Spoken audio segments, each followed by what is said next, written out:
अपनी life designer Jitu आचार्य। पितृपक्ष में श्राद्ध करने का अधिकार किन्हें है? अब बहुत सारे लोग ऐसे भी होते हैं जिनके पुत्र नहीं होते, या फिर कुछ ऐसे लोग भी होते हैं जिनके पति नहीं होते, पत्नी होती है, या सिर्फ पत्नी नहीं होती, घर में कोई पुत्र नहीं होता, तो किन्हें श्राद्ध करना चाहिए? क्योंकि पितृपक्ष जब आता है तो पितरों की शांति के निमित्त बहुत सारी क्रियाएं की जाती हैं। दान किए जाते हैं, जप किए जाते हैं, दीपक दान किया जाता है, पीपल की पूजा की जाती है, सेवा की जाती है, और वृद्धाश्रमों में जाकर के सब दान किए जाते हैं। गौ का अपने अन्न खिलाया जाता है, कौओं को खिलाया जाता है, तो बहुत सारी चीजें की जाती है। लेकिन किन्हें एक्चुअली श्राद्ध करने का अधिकार होता है?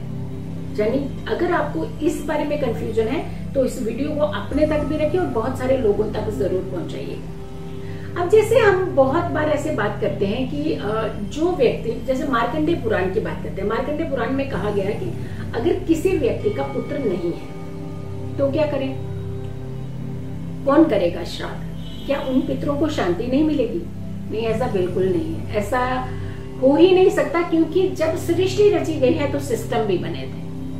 अगर पुत्र नहीं है किसी का भी, तो उनको ये जो श्राद्ध करने का अधिकार किसके पास होना चाहिए? बेटी के पुत्र को, अगर आपकी बिटिया है उनके पुत्र को ये हक मिल सकता है, यानी बेटी का पुत्र श्राद्ध कर सकता है और आत्मा को, पितरों की आत्मा को शांति मिल सकती है।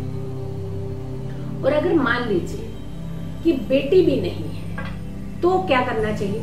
तो पत्नी श्राद्ध कर सकती है। यानी अगर हस्बैंड है और पत्नी श्राद्ध कर सकती है, अगर पुत्र भी नहीं है और बिटिया भी नहीं है तो पत्नी कर सकती है। लेकिन उसमें विधियां जो होती हैं, थोड़ा सा मंत्र उच्चारणों का किया जाता है, प्रयोग किया जाता है, जिसके चलते ये श्राद्ध करते हैं। और आप अपने आसपास जो बहुत ही विद्वान पंडित होते हैं, आप उनकी सहायता लेकर के आप ये सारी क्रियाएं, कर्म जो है वो कर सकते हैं।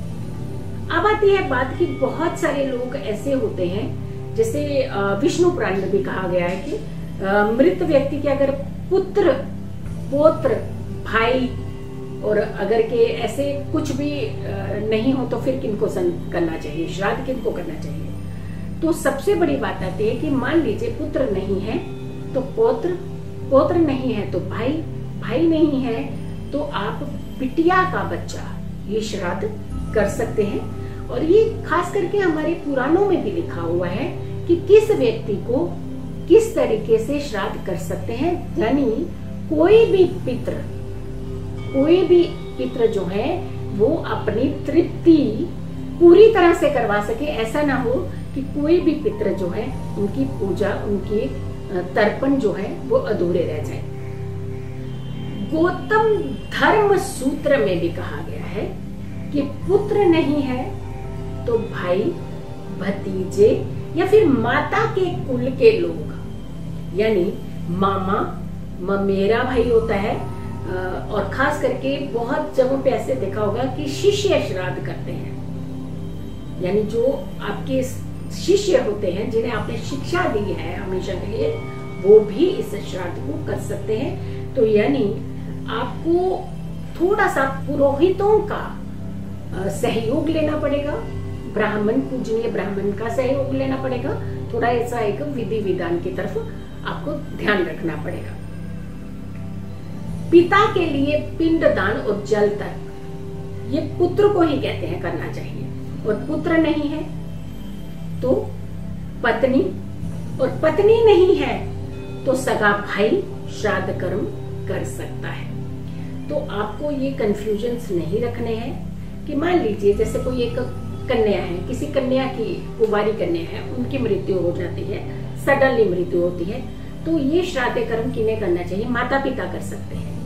अगर शादीशुदा कन्या है और उनके ससुराल पक्ष में कोई नहीं है ये पिंड दान करने के लिए या फिर तर्पण करने के लिए, तो पिता उसके पिंड दान और तर्पण कर सकते हैं, और साथ के साथ वो ही उनके श्राद्ध कर्म भी कर सकते हैं। तो आपने बिल्कुल कंफ्यूजन नहीं रखना है। अगर आपको जरा सा भी डाउट है तो आप इस वीडियो को देखिएगा और बहुत सारे लोगों तक जिनको भी थोड़ा सा भी डाउट है वो सारे लोग इस वीडियो को जरूर देखिए। ये वीडियो अपने तक नहीं रखनी है, दूसरों तक भी पहुंचानी है। ये पितृपक्ष के दौरान ये हर कर्म आपको बहुत ही उत्तम फल देते हैं। श्रद्धा की जरूरत है श्राद्ध करने के लिए। अगली वीडियो का इंतजार कीजिए, तब तक के लिए नमस्कार।